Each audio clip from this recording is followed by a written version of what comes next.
ہاں جی، اگلا بڑا کریٹیکل سوال آیا جناب، اگر حجر اسود کو چومنا سنت ہے تو اولیاء اللہ کے مزارات پر چوکھٹ چومنا کیسے غلط ہو گیا؟ پلیز اس کی وضاحت کر دیں۔ پلیز صاحب پہلے تو یہ دسو کہ تسی دو چیزاں کتھوں زمین اسمان کو ملا دیا آپ نے؟ یعنی حجر اسود کو آپ اپنے ان اولیاء اللہ کی چوکھٹوں کے ساتھ ملا رہے ہیں کہ جن کے اولیاء اللہ ہونے کی سند نہ قرآن میں ہے نہ حدیث میں ہے، نہ ہمیں نبی صلی اللہ علیہ وآلہ وسلم نے یہ ڈکلیئر کیا کہ ہاں جی وہ بہت پہنچے ہوئے بزرگ تھے۔ حجر اسود اور اس کا کیا لینا دینا؟ ویسے پریکٹیکلی انہوں نے ہر چیزیں وہ ادھر سے ہی ڈیڈکٹ کی ہوئی ہیں۔ غلاف کعبہ خانہ کعبہ پہ چڑھایا جاتا تھا، صحیح بخاری میں ہے کہ نبی علیہ السلام کی بعثت سے پہلے بھی غلاف کعبہ لوگ چڑھاتے تھے، آپ نے بھی غلاف کعبہ کو کنٹینیو کیا۔ آج کل جو غلاف کعبہ چڑھ رہا ہے نا، جس پہ جناب کروڑوں روپے کا سونا لگ رہا ہے، یہ تو درست نہیں ہے۔ صرف غلاف کعبہ سمپل ہونا چاہیے۔ اسی کی انہوں نے نقل اتاری، قبروں کے اوپر غلاف چڑھانے شروع کر دیے چادروں کی شکل میں، مزارات اور یہ اس طرح کے سارے، یعنی اس چیز کا ڈیٹیکٹ کیا۔ اچھا، خانہ کعبہ شریف کا غسل شروع ہوا زمزم کے ساتھ یا عطر کے ساتھ، الگ کوئی ضرورت نہیں اتنے بڑے لیول کا عطر لگانے کی، سمپل بھی دھو لیا جائے تو کافی ہے، چلے وہ خوشبو کے لیے لگا لیتے ہیں، چلے کسی حد تک اس کا جواز نکلے گا۔ یہاں پہ آپ کو پتا ہے مزارات کو غسل دیے جاتے ہیں، یہ ساری انالوجی وہاں سے لے رہے ہوتے ہیں۔ اس کا مطلب ہے کہ یعنی جو چیزیں اللہ نے شعر اللہ ڈکلیئر کی ہیں ان کے مقابلے پہ آپ اپنی مرضی سے شعر اللہ ڈکلیئر کر رہے ہیں۔ بخاری اور مسلم کی متفق علیہ حدیث ہے کہ میرے گھر سے لے کے میرے ممبر تک جنت کے ٹکڑوں میں سے ایک ٹکڑا ہے، اور اس پہ امام بخاری نے باب باندھا ہے قبر رسول سے ممبر رسول جنت کا ٹکڑا ہے، کیونکہ اب پریکٹیکلی اب آپ صلی اللہ علیہ وآلہ وسلم کی مبارک قبر ہے اس حجرہ عائشہ میں۔ اس کے علاوہ تو کسی جگہ قرآن و حدیث میں نہیں آیا کہ کوئی جگہ جنتی دروازہ ہے یا بہشتی دروازہ ہے یا بہشتی ٹکڑا ہے، لوگوں نے خود سے ڈکلیئر کر دیا۔ اور اس ریاض الجنہ کے بارے میں کہیں یہ نہیں آیا کہ جو یہاں پہ داخل ہو جائے تو وہ جنتی ہوگا، ورنہ آپ کی وہ سارے حکمران جن کو آپ گالیاں نکالتے ہیں اور آپ کو یہ شرح صدر ہے کہ یہ دوست کی ہیں، وہ تو بیٹھے ہی ریاض الجنہ میں ہوتے ہیں جا کے، تو جنتی ان کو ہو جانا چاہیے۔ ہاں، وہ اعلیٰ حضرت نے ایک شعر لکھا ہے کہ جنت میں آ کے نار میں جاتا نہیں کوئی، وہ کہتے ہیں جنت میں آنے کے بعد جو ایک دفعہ جنت میں داخل ہو جائے گا پھر دوزخ میں نہیں جائے گا، تو کہتے ہیں کہ یا اللہ میں بھی ریاض الجنہ میں آ گیا ہوں تو میں اللہ سے امید کرتا ہوں کہ میں دوزخ میں نہیں جاؤں گا۔ اس طرح امیدیں کرنے سے تو کوئی نہیں ہوگا، ورنہ تو لوگ ٹکٹ کٹا کے حرام کے پیسوں پہ بھی ہر سال ماشاءاللہ وہاں اعتکاف بھی بیٹھے ہوئے ہوتے ہیں جا کے، اور ریاض الجنہ سے ہٹتے ہی نہیں، اور پھر بڑے فخریہ بتا رہے ہوتے ہیں میں انے نفل پڑھے، روزہ شریف کے سامنے بھی یعنی باقیوں کا حق بھی مارنے کے لیے گھنٹوں کھڑے رہتے ہیں۔ ایسا نہیں ہونا چاہیے، سب کو موقع دینا چاہیے۔ تو یہ لوگوں نے خود سے بنا لی ہوئی ہیں، اور ان چیزوں کو ان کے ساتھ کمپیئر کرنا بہت بڑا ظلم ہے۔ حجر اسود کو آپ اپنے بزرگوں کی چوکھٹ کے ساتھ کمپیئر کریں، اور پچھلے دنوں جو عمران خان صاحب نے جو کچھ کیا اس کے اوپر میرا دعوت اصلاحی ان کے حامیوں کے لیے بھی ان کے مخالفین کے لیے بھی، وہ آپ یوٹیوب پہ جا کے لکھیں Imran Khan chairman P T I کو دعوت توبہ، تو میرا کلپ الحمدللہ ہزاروں لوگ دیکھ چکے ہیں، اور پی ٹی آئی والوں نے اس کو پازیٹیو لیا اس حوالے سے کہ جنہوں نے دیکھ لیا دیکھے، جنہوں نے نہیں دیکھا انہوں نے کہا پتہ نہیں کیڑا ہے گستاخی دا فتویٰ ساڑھے چیئرمین صاحب تے لاتا ہے، جنہوں نے دیکھا انہوں نے تو پھر شیئر بھی کرایا، اور جو دوسرے لوگ تھے انہوں نے کہا جی آپ نے عمران خان کی خام خواہ فیور کر دی ہے، رگڑا لگانا تھا فل۔ تو وہ جس نے جو چشمہ لگایا ہوتا ہے اس کو وہی کچھ نظر آتا ہے۔ ہم تو سچائی کی بات کرتے ہیں جتنی ہے، کوشش کرتے ہیں، باقی حرف آخر تو کوئی بھی نہیں۔ تو اس میں بھی میں نے بتایا کہ عمران خان صاحب کے چومنے کو سارے لے کے بیٹھے ہیں، ہمیں تو پہلا اعتراض ہے چوکھٹ کے آگے جھکنے پہ، تو باؤ ڈاؤن یہ اللہ کے علاوہ کسی کے لیے نہیں ہے، اور جو اولیاء اللہ یا پرہیزگار علماء کے ہاتھ چومنے میں بھی ٹو باؤ ڈاؤن نہیں کرنا ہوتا، ان کے ہاتھ آپ نے اوپر لے کے یوں چومنے ہوتے ہیں، نہ کہ ٹو باؤ ڈاؤن کریں۔ تو چوکھٹ کے چومنے کو حجر اسود سے دلیل لے رہے ہیں۔ حجر اسود سے دلیل لینے کا آپ پھر مطلب خود ہی سمجھ سکتے ہیں کہ انہوں نے ان کو کیا ڈکلیئر کیا ہوا ہے۔ حجر اسود تو میرے بھائی وہ پتھر ہے کہ جو جنت سے نازل ہوا ہے، جامعہ ترمذی میں حدیث ہے کہ یہ جنت سے نازل ہوا ایک یاقوت ہے، صحیح سند کے ساتھ۔ یہ نازل ہوا تھا جب یہ بالکل سفید تھا، پھر اولاد آدم کے گناہوں کی وجہ سے یہ سیاہ پڑ گیا۔ اسی طریقے سے جامعہ ترمذی میں ایک حدیث ہے صحیح سند کے ساتھ کہ قیامت والے دن اللہ تعالیٰ حجر اسود کو آنکھیں بھی دے گا اور زبان بھی دے گا، اور یہ گواہی دے گا ان لوگوں کے بارے میں جس نے حجر اسود کو چوما ہوگا. حجر اسود جنتی یاقوت، حجر اسود خانہ کعبہ میں لگا ہوا. مجھے بتائیں نبی علیہ السلام نے خانہ کعبہ شریف کی دیوار کے کسی ایک پتھر کو بھی کبھی چوما ہے سوائے حجر اسود کے؟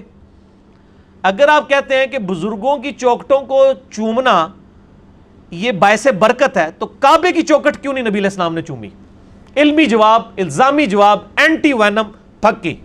نہ میں وابی نہ میں بابی، میں ہوں مسلم علم و کتابی. نہ میں وابی ہوں جو آپ سو کارڈ ایسی باتیں سن کے لوگوں کو وابی کا فتویٰ، اور نہ میں بابوں کا ماننے والا بابی ہوں. میں علم و کتابی آدمی ہوں. مجھے بتائیں خانہ کعبے کی دروازے کی چوکٹ کو نبی علیہ السلام نے کیوں نہیں چوما؟ کعبے میں صرف ایک پتھر ہے جس کو نبی علیہ السلام نے چوما. رکن یمانی کو بھی صرف ہاتھ مس کیا، چوما نہیں ہے. اور وہ جس پتھر کو چوما وہ بھی اس دنیا کا پتھر نہیں، جنت کا یاقوت. اس کے ساتھ اپنے بزرگ بابوں کے، پاکستانیوں کے حرام اور حلال کے پیسے مکس، ناچ گانے والے جہاں پہ سارے معاملات ہو رہے ہوتے ہیں، خلاف شرع کام ہو رہے ہوتے ہیں، وہاں پہ چندے اکٹھے ہو کے جو مزارات بنائے گئے، ان کو آپ حجر اسود کے ساتھ کمپیئر کر رہے ہیں. تو میں تو پھر آپ کے یعنی مسلمان ہونے پہ ہی شک کروں گا. ایک مسلمان کی تو غیرت نہیں. اب آپ کی وہ گستاخانہ سوچ کہاں گئی کہ جی گستاخی ہو گئی ہے؟ یہ حجر اسود کی گستاخی نہیں ہے. اور پھر سیدنا عمر نے ایسا فتویٰ دیا ہے کہ سارے تواڈے جھوٹے عقیدے ٹھپ کے رکھ چھڑے نے. بخاری اور مسلم دونوں میں حدیث ہے، حجر اسود کے پاس سیدنا عمر آئے رضی اللہ تعالیٰ عنہ علیہ السلام اور کہا حجر اسود تو ایک پتھر ہی ہے، نہ کسی کو نفع دے سکتا ہے نہ نقصان دے سکتا ہے. میں صرف اس لیے چوم رہا ہوں کہ میں نے نبی علیہ السلام کو چومتے ہوئے دیکھا ہے. یعنی انہوں نے کہا میں سنت پوری کر رہا ہوں، ورنہ یہ میرا عقیدہ کوئی نہیں کہ تو کسی کو نفع نقصان دے سکتا ہے. تو سر جو لوگ اس خواہش میں ہے کہ ہم کسی بزرگ کی چوکھٹ چوم کے پرائم منسٹر بننا چاہتے ہیں، تو میں ان کو یہ کہتا ہوں کہ اللہ کے بندو، ٹرمپ نے کس بزرگ کی جا کے وہ چومی ہے کہ وہ بن گیا؟ ٹھیک ہوگا جی، وہ سارے ہی چوم رہے ہیں. آپ دیکھ لیں ہمارے جتنے سیاسی لیڈر ہیں، چاہے آپ وہ بلاول بھٹو صاحب کو دیکھ لیں، وہ بھی ایک مزار سے اپنی سیاسی مہم کا آغاز کرتے ہیں. نون لیگ والوں کو دیکھ لیں، وہ کسی اور مزار سے، سارے ہی آغاز کر رہے ہیں. ٹھیک ہے نا، اور ہمیشہ سے کرتے آ رہے ہیں. یعنی ان چیزوں کے ساتھ فیصلے ہونے ہیں. یعنی آپ لوگ اپنی دنیا کے چکر میں اپنی آخرت بھی برباد کرنا چاہتے ہیں. اللہ سے ڈرنا چاہیے. اور حجر اسود پہ سیدنا عمر کیا فتویٰ دے رہے ہیں؟ تو کسی کو نفع نقصان نہیں دے سکتا. حجر اسود ہے جنتی یاقوت. اور یہاں لوگ کہہ رہے ہیں یہ آپ انگوٹھی ہیں اور یہ نگینے پہنے تو اس سے آپ کو فائدہ ہوگا. اور جو جنت کا یاقوت ہے وہ کوئی نفع نہیں دیتا، تو دنیا نے یاقوت نے کیا کرنا چاہیے؟ اسلام جو ہے وہ انہی توہمات کے خلاف تھا. قرآن حکیم میں واضح ہے، لا تقف ما لیس لک بہ علم ان السمع والبصر والفؤاد کل اولئک کان عنہ مسئولا. اے انسان کسی چیز کی پیروی اس وقت تک مت کر جب تک کہ تیرے پاس اس کے بارے میں ڈیفینیٹ علم نہ آ جائے. بے شک آنکھ، کان اور عقل، دل یا دماغ دونوں چیزیں ہو سکتی ہیں. اس کے بارے میں تم سے پوچھا جائے گا کہ ان چیزوں کو استعمال کر کے تم نے حق بات کیوں نہیں حاصل کی. کالی بلی راستہ کاٹ دے، نحوست ہے. تو یہ تو بھی ہندوانہ سوچ ہے نا. لائیں نا آپ ایک گورے کے سامنے سے کالی بلی گزاریں. آسٹریلیا کے جتنے بہترین بیٹسمین ہیں ان کے سامنے کالی بلیاں ساری پھینکیں، پھر بھی تو چھکے مارن گے تواڈے بالراں نوں. اور تواڈے بالر پاویں 50 تعویذ بھی پا لین نا، انہوں نے پھر بھی چھکے پیڑے جے. کیا بات کر رہے ہیں؟ یعنی بالکل ہندوانہ سوچے. یعنی اسلام نے تو کہا یا ریویلڈ نالج ہو، وہی کا علم، کہ آپ کے پاس کوئی دلیل ہو، یہ ڈیفینیٹ علم ہے. کہیں اس میں لکھا ہوا ہے کہ یہ آپ نے نگینے پہننے سے یا بزرگوں کی چوکٹیں چومنے سے آپ کو کچھ ملنا ہے تو لائیں دکھائے. دوسرا ہے acquired knowledge, the knowledge obtained through observations and experiments is known as science. اگر سائنس تصدیق کر دے کہ بلی کالی گزرنے سے کوئی نقصان ہوتا ہے ہم مان لیں گے، کیونکہ قرآن نے دونوں علوم کی طرف ہمیں رہنمائی کی ہے. ہم کئی چیزیں سائنسی علوم سے ہی مان رہے ہیں نا. یہ فزیکل فنومینا آف نیچر ہے نا، یہ آلاء اللہ ہے نا، اللہ کے جو قوانین قدرت ہے نا، انہی کو ہم لے کے چل رہے ہیں نا. پٹرول جو ہے وہ آگ کو بھڑکا دیتا ہے، ہمیں قرآن و حدیث کی دلیل کی ضرورت نہیں ہے. فزیکل فنومینا آف نیچر ہے، اسٹیبلش ہے. اور یہ جناب چوکٹوں کے اوپر جا کے پھر وہ کہہ رہے ہیں حجر اسود کے ساتھ. یعنی میں کہتا ہوں یار علماء کی مت کہاں ماری جاتی ہے، کن کن چیزوں کو جا کے کمپیئر کر رہے ہوتے ہیں. یعنی آپ نے مرنا نہیں، اللہ کو جان نہیں دینی. نبی صلی اللہ علیہ وآلہ وسلم کے صحاب تو یہ بات کر رہے ہیں حجر اسود تو ایک پتھر ہے، نہ کسی کو نفع دے سکتا ہے نہ نقصان. بخاری مسلم دونوں میں موجود ہے. سیدنا عمر کہتے ہیں اگر میں نبی علیہ السلام کو نہ دیکھتا تو میں کبھی نہ چومتا.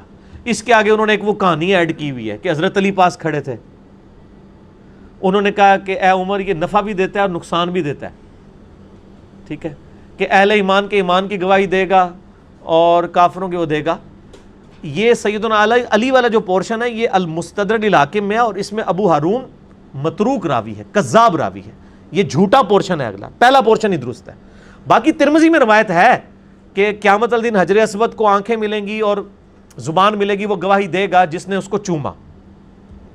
وہ صرف حجر اسود کی خصوصیت نہیں ہے, آپ جن جگہوں پہ نماز پڑھتے ہیں نا وہ نماز بھی گواہی دے گی, وہ جگہ بھی گواہی دے گی. قرآن میں آتا ہے آپ کے ہاتھ بھی گواہی دیں گے, آپ کے کان بھی گواہی دیں گے, آپ کے پاؤں بھی گواہی دیں گے.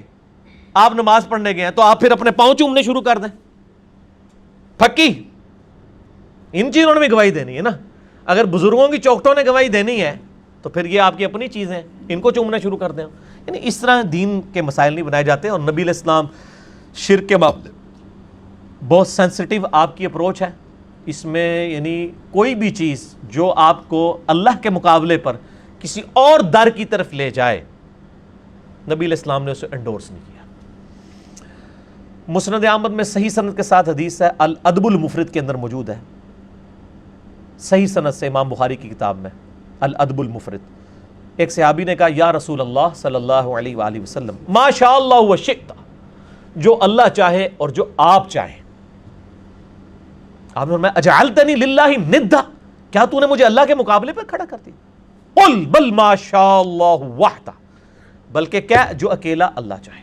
اب اس نے آگے سے نہیں کہا یا رسول اللہ میرا کہنے کا مطلب یہ نہیں تھا کہ آپ اللہ ہیں, نہ میں نے آپ کو مستقل بذات مانا تھا, میں نے تو آپ کو عطائی مانا تھا, آپ کو محدود ہی مانا تھا, اللہ کا بندہ ہی مانا تھا. کوئی جھوٹی کلیریفیکیشن اس بندے نے نہیں دی ہے, اس کو پتا تھا یہ امام الموحدین ہے صلی اللہ علیہ وآلہ وسلم.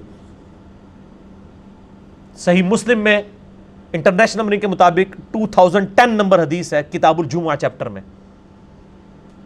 ایک شخص حضور صلی اللہ علیہ وآلہ وسلم کے سامنے تقریر کر رہا ہے, اور تقریر میں کہتا ہے من یطع اللہ ورسولہ فقد رشد, جو اللہ اور اس کے رسول کی اطاعت کرے کامیاب ہو گیا. ومن یعصہما, اور جو ان دونوں کی نافرمانی کرے فقد غوا, وہ گمراہ ہو گیا. اس جملے میں کوئی خرابی ہے؟ جو اللہ اور اس کے رسول کی اطاعت کرے وہ کامیاب ہوا, جو ان دونوں کی نافرمانی کرے وہ ناکام ہو گیا. اس میں کوئی لٹریچر کی خرابی ہے, کوئی سیاق و سباق سے ہٹ کے ہے, کوئی کانٹیکسٹ کا مسئلہ ہے؟ نہیں. آپ علیہ السلام فرمایا بئس الخطیب انت, اور کتنا برا خطیب ہے تو. یہ کون شخص کہہ رہا ہے؟ وَإِنَّكَ لَعَلَىٰ خُلُقٍ عَظِيمٍ, اخلاق کے اعلیٰ ترین درجے پہ فائز شخص ہے. وہ کہہ رہے ہیں کیوں؟ اس لیے کہ آپ صلی اللہ علیہ وآلہ وسلم توحید کے معاملے میں انتہائی سینسٹیو تھے. آپ صلی اللہ علیہ وآلہ وسلم کسی کو اس حوالے سے کوئی چھوٹ دینے کے لیے تیار نہیں تھے. بئس الخطیب انت, کتنا برا خطیب ہے تو. اس نے نہیں آگے سے کہا یا رسول اللہ دیکھیں میں نے پہلے کہہ لیا تھا نا جو اللہ اور اس کے رسول کی اطاعت کرے, اگر میں یہ کہہ رہا ہوں کہ ان دونوں کی تو اس میں کیا حرج ہے. آپ نے فرمایا یہ نہیں اس نے کہا, آپ فرمایا تو نے یہ کیوں کہا ان دونوں کی, تجھے کہنا چاہیے تھا وَمَن يَعْصِ اللَّهَ وَرَسُولَهُ فَقَدْ غَوَىٰ, جو اللہ اور اس کے رسول کی نافرمانی کرے وہ گمراہ. یار بات وہی تھی, لیکن اس میں خطرہ تھا کہ شرک داخل ہو سکتا ہے. ادھر آپ کو وہ جناب وہ بزرگوں کے شعر سنا رہے ہوتے ہیں, ہک ہے ہک ہے ہک ہے, جڑا ہک کی ڈو آکھے وہ کافر و مشرک ہے. ہم کہتے ہیں جڑا ڈو کی ہک آکھے وہ کافر و مشرک ہے. نبی علیہ السلام نے یہ فرمایا. اور ابو داؤد میں 1099 نمبر حدیث ہے, اسی حدیث کا آگے طریق ہے مسلم والی. آپ فرمایا قم اذهب, اٹھ ادھر سے نکل جا. یعنی اتنا آپ کا غصہ, آپ نے کہا اس ٹائم تو اپنی شکل دور کر ادھر سے. سر یہ بہت سینسٹیو مسئلہ ہے, انہوں نے بنایا ہوا تماشا. ابو داؤد ترمذی ابن ماجہ میں حدیث ہے, ابو داؤد میں ڈیٹیل کے ساتھ ہے. ایک صحابی نبی علیہ السلام کے پاس آئے, سجدے کی اجازت مانگی. دوسری روایت میں آتا ہے سجدہ کر دیا. آپ فرمایا سر اٹھا, یہ کیا کر رہا ہے؟ اس نے کہا رسول اللہ میں کوفے کے پاس ہیرا نامی ایک شہر ہے, وہاں گیا تھا, وہ لوگ اپنے سردار کو سجدہ کرتے ہیں, تو میں نے کہا کہ میں بھی آپ کو سجدہ کروں. قیاس کیا, اور بھائی صحابی کا قیاس بھی ہونا وہ بھی مردود ہے اگر قرآن و سنت سے ٹکرا جائے. تم لوگ اپنے بزرگ بابوں کے قیاس لے کے بیٹھے ہوئے ہو, پھر تو میں کہوں گا نہ میں وہابی نہ میں بابی, میں ہوں مسلم علم و کتابی. آپ اپنے بزرگوں کے قیاس لے کے بیٹھے ہوئے, صحابی کا قیاس نہیں نبی علیہ السلام نے. آپ فرمایا سر اٹھا, بتا جب میں فوت ہو جاؤں گا تو میری قبر سے گزرے گا, کیا میری قبر پہ بھی سجدہ کرے گا؟ کہا یا رسول اللہ نہیں. فرمایا پھر مجھے کیوں سجدہ کر رہا ہے؟ اگر میں سجدہ جائز سمجھتا تو بیویوں سے کہتا کہ اپنے خامدوں کو سجدہ کریں اس حق کے سبب جو اللہ تعالیٰ نے ان کو دیا ہے. یعنی ان کو بھی اللہ نے اجازت نہیں دی ہے, اگر ہوتا تو ان کو ہوتا. اور آپ جناب بزرگوں کی چوکھٹیں چوم رہے ہیں, اور وہ آپ کی بیگم صاحبہ جو آپ کو ساتھ وہاں لے گئی ہیں چوکھٹ کے اوپر, اس بیگم کو چاہیے تھا, اس نے کوئی چومنا ہی تھا تو اپنے خامد کے پاؤں چوم لیتی, وہ بھی حد رکوع کے بغیر. خامد کو بٹھاتی چارپائی کے اوپر, خود نیچے زمین پہ بیٹھ کے, تو خامد کے پاؤں چوم لیتی نا, تو ہم کو فتویٰ نہ لگاتے. الٹا یہ کہ وہ چومنے کی بجائے انہوں نے جا کے وہ خامد کو بھی جا کے چوکھٹ کے اوپر جو ہے جھکوا دیا. ہم تو بڑی امیدیں لگا کے بیٹھے ہوئے ہیں میرے بھائی, ہمیں تو بڑی امیدیں ہیں, لیکن اب ہم تو بڑے ڈرے ہوئے ہیں کہ اگر یہی صورتحال رہی تو پھر آنے والے وقت میں اگر ہمارے ملک کے لیڈر اس طرح کے ہوں گے تو پھر کیا بنے گا. تو یہ بہت سینسٹیو مسئلہ ہے, اور الحمدللہ ہم نے وہ آنٹی پنکی تک یہ اپنی ویڈیو پہنچا بھی دی ہے. وہ ہاں جی پاک وطن سے کچھ لوگ تھے جو علم و کتابی تھے, انہوں نے پھر بتایا کہ جی ہمارے تو ان کے ساتھ تعلقات ہیں اور ہم نے آپ کی ویڈیو ان کو شیئر کروا دی ہے.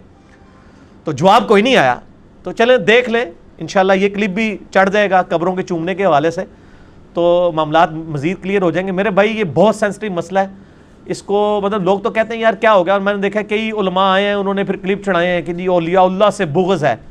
میں پھر اس پہ کہتا ہوں آپ کو حجر اسود سے بغض ہے جو آپ نے یہاں پہ چوکھٹیں بنا لی ہیں چومنے کے لیے, آپ کو ریاض الجنہ سے ہے جو آپ نے بہشتی دروازے بنا لیے ہیں یہاں پہ, آپ کو ریاض الجنہ سے بغض ہے. ٹھیک ہے, اور آپ دیکھ لیں وہ یعنی وہ 7 کے اندر تو انہوں نے باقاعدہ پورا حج کرواتے ہیں, انہوں نے ساری وہ رمی والی جگہ بھی بنائی ہوئی ہیں, جعلی زمزم بھی بنایا ہوا ہے, سارا کچھ بنایا ہوا ہے. ٹھیک ہے نا, تو پھر ہم یہ اصل تو مسئلہ یہ ہے, آپ نے عوام کو کہیں لگا دیا, آپ بزرگوں کے رونے رو رہے ہیں. اللہ کے بندو, ان بزرگوں کی کوئی اللہ نے سند نازل نہیں کی, اگر سند بھی نازل ہو تو یہ معاملات تو نہیں ہوں گے.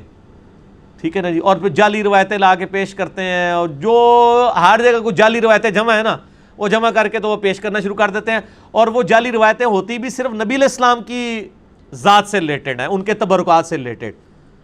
ٹھیک ہے نا جی, وہ تو ہم آلریڈی جو بخاری مسلم میں مانتے ہیں. صحیح بخاری میں نبی علیہ السلام کی وفات کے بعد ام سلمہ نے ایک کرتا نکالا اور فرمایا ہم اس کا 52 مریضوں کو شفا کے لیے پلاتے ہیں. صحیح مسلم میں آتا ہے کہ ایک بال مبارک تھا, وہ نکالا گیا, وہ مریضوں کو 52 کے لیے دیا جاتا تھا. تو نبی علیہ السلام کے تبرکات سے میرے بھائی آپ اپنے بزرگ بابوں کے تبرکات کس طرح ثابت کر رہے ہیں؟ ان کی کون سی سند نازل ہوئی ہے؟ کیا سیدنا ابوبکر صدیق نے اپنے کبھی کرتے کا 52 کسی کو پلایا ہے؟ یا انہوں نے کہا ہو کہ میری وفات کے بعد میری چوکھٹ کو آ کے چومنا؟ تو آپ میرے بھائی اپنے لوکل بابے کہاں لے کے بیٹھے ہوئے ہیں, اللہ سے ڈر جائیں. ٹھیک ہے نا جی, اور باقی ہم تو وہ ٹیکنیکل گفتگو نہیں کرنا چاہتے کہ جن لوگوں کے بارے میں آپ نے بزرگی کلیم کی ہوئی ہے نا, ان کے تعارف کے اوپر جو کتابیں ہمیں ان کی ملتی ہیں اس میں تو وہ عقیدے لکھے ہوئے ہیں جو کہ مطلب قرآن و سنت کے 100% منافی ہیں, اور اسلام کا دور دور تک ان سے کوئی تعلق نہیں ہے. ہم تو ان کاموں میں نہیں اب پڑھنا چاہتے, ہم تو اس طرح بھی پھر چل پڑیں گے. تو اس لیے اللہ سے ڈریں اور قرآن و سنت کی تعلیمات کے اوپر عمل کریں.